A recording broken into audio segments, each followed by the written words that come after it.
다음으로는 3D 프린터를 사용하면서 자주 발생하는 몇 가지 상황에 대해 대처하는 방법에 대해 알아보도록 하겠습니다.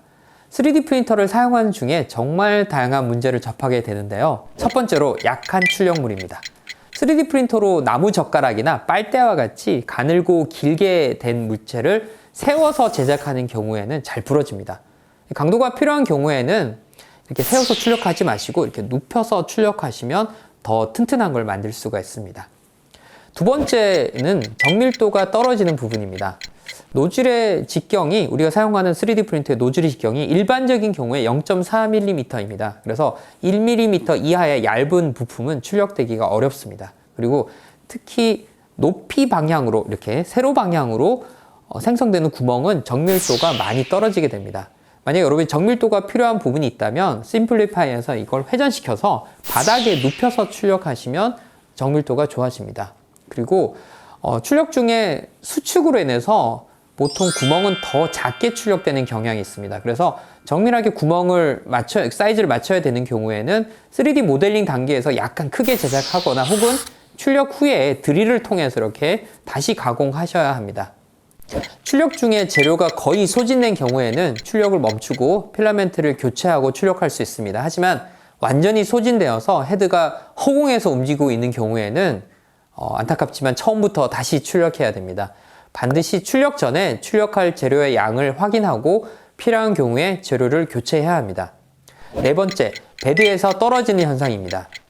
출력물이 바닥에서 떨어지는 경우에는 여러 가지 경우가 있는데요. 베드에 이물질이 묻어 있는 경우, 혹은 베드의 온도가 충분하지 않은 경우, 그리고 출력물 자체에 문제가 있는 경우가 있습니다. 자, 첫 번째로 이물질이 묻어 있는 경우에는 출력 전에 베드를 깨끗하게 청소하면 됩니다. 가급적이면 맨손으로 베드를 만지지 않도록 해야 되고요. 출력이 다 끝나고 사용이 끝난 다음에는 베드 위에 종이를 덮어 놓으면 먼지 등을 막을 수가 있습니다. 베드의 온도가 낮은 경우에는 심플리파이에서 온도를 높게 설정할 수가 있습니다. 심플리파이를 보시면 에디트 프로세스 세팅에서 쇼 어드밴스드로 가시면 템퍼러처 부분을 클릭할 수가 있는데요. 여기에서 베드 온도를 높일 수 있습니다. PLA 경우에는 기본적으로 55도이고요. 하지만 겨울철처럼 실내 온도가 떨어지는 경우에는 60도 혹은 70도까지 온도를 올리면서 출력물이 떨어지는 것을 방지할 수 있습니다.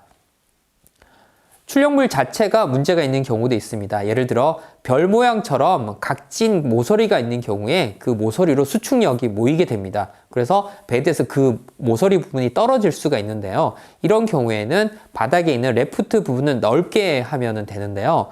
넓게 하기 위해서는 세팅창에서 어드밴스드 세팅에 들어가시면 어디션 부분에서 레프트 옵셋 프롬 파트라는 부분이 있습니다. 여기에서 그 레프트 부분을 넓게 해주시면 떨어지는 걸 방지할 수 있습니다. 그런데 그것보다 더 중요한 거는 3D 모델링 단계에서 수축력이 몰리지 않도록 약간 둥글게 모델링 하거나 혹은 조금 떨어지지 않는 장치들을 3D 모델링 단계에서 작업을 해주셔야지만 제대로 출력을 할 수가 있습니다.